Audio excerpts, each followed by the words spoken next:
Hey, I watched movies. I watched Transformers 2, which is, well, I rented it, right? Well, it's got Megan Fox, and she's very hot. My problem with Transformers 2 is that it's a sequel of Transformers 1, and that's all Hollywood seems to have the imagination to do anymore, is they don't make original films, they just make sequels of other films.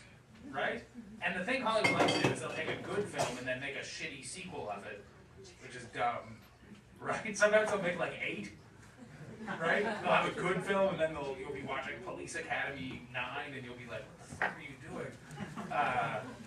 If Hollywood was smart, what they do is instead of making sequels of good films, when a film is terrible, that's when they should make a sequel. So it can't get any worse. Right? Like, you guys, do you remember one of the worst films I've seen in the past 5 years was Samuel L. Jackson's Snakes on a Plane? It was supposed to be hilariously bad, but it just ended up being bad, right? It wasn't even funny bad, so they were like, oh, sorry, don't remember that. But if Hollywood had any imagination, that's the kind of film they could have made sequels of, right? You know what I'm saying? If they had any courage right now, we could be watching Snakes on a Plane 2. Tiger on a Bus, right? It would just be Samuel L. Jackson. I'm so sick and tired of these motherfucking tigers on this motherfucking bus. And then they could go on like that forever, right? Snakes on a Plane 3, Shark in a Bathtub. Motherfucker! On the one day I decide not to take a shower, there's a motherfucking shark!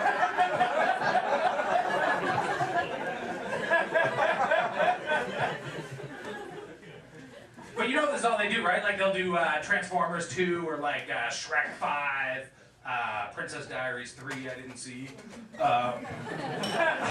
Indiana Jones 11 they did, London Shaggers 4 was a porno I saw, and that was pretty good, but I like my horn British. Is that just me? Sometimes you need to hear someone say, stick it in my crumpet. You know what else is? Put some butter on that scone. This is some of Judi Dench's best work, I'm talking about. The only film I like seeing sequels of is James Bond films, right? Because they've done so many James Bond films that at this point, I think they're at 26, right? They've done so many James Bond films, there's nothing new they're going to invent. Just fucking do the same shit over and over again. Have some fights, have some shootouts, do it to the formula. I love it, right? And don't change them. The only thing they've changed in James Bond films, which they kind of had to, was they used to, in the old ones, they used to have the scene where he'd go see the old British guy to get his equipment for the mission. Q, right? And then they had to get that out. Well, they replaced them, and then they just got rid of them altogether. I think they replaced them in maybe 2006, and by 2010, you just can't fucking have that scene where James Bond goes to see some 80-year-old British guy, right? Who's like, Bond, come on in. I've got your equipment for the next mission. Right this way, Bond. Look at this. This is a special homing computer that has a digital map of the world with a dot on it that can locate your position anywhere you are. And Bond is like, that's a GPS? I kind of fucking own one already. And Q's like, exactly, Bond! Right! And look at this super microcomputer that fits in the palm of your hand. And if you hear a song and you don't know what it is, you can hold it up to the speaker and it will identify the song and allow you to purchase it on your credit card. Bond is like, that's an iPhone. Exactly, Bond. And look at this device. It's a special box that heats bread on either side until it warms it into rich, delicious toast. Bond is like, how the fuck did an 80-year-old British guy get this job? Why didn't they hire a 17-year-old Asian kid? We would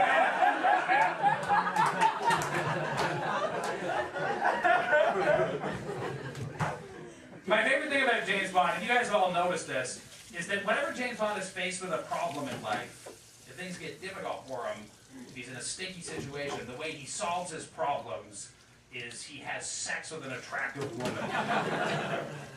And I'm very jealous of him. You guys can't do that, right? You all seem like fine guys, but guys just can't do that. Girls can do that. You probably don't. I don't know if you knew you had that power. Did you know? I don't know if you knew. If you go into a Blockbuster video and the guy behind the counter is like, I'm sorry, ma'am, there's going to be a $2 restocking fee. If you look at him and go, is there some other way we could work this out? I promise you, he'll be like, yes, there is, closed. And then you can fuck him and save $2, right? Which is a good way to say money, but guys can't do that, right?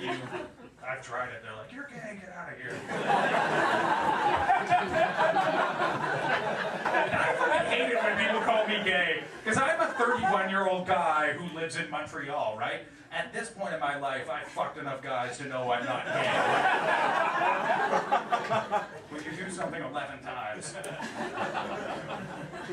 But James Bond, you guys know James Bond has that power, right? Whenever they're in a dilemma, they're sitting around and they're like, wow, we really need a key to that library. James is always like, okay, I'll go fuck a librarian. We'll see you guys soon. Woo! And he does. He disappears and comes back an hour later. Yeah! Woo! I got your key to the library. Yeah! Thanks, Mrs. Book Pussy. That was terrific.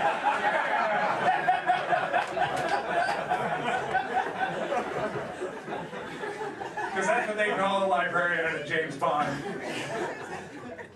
If you're a university student, don't say that at the McGill Library. That's only in fiction. Don't do that in reality. Thanks for history 204, Mrs. Book Pussy. They'll start crying. You know my name's Novel Vagina.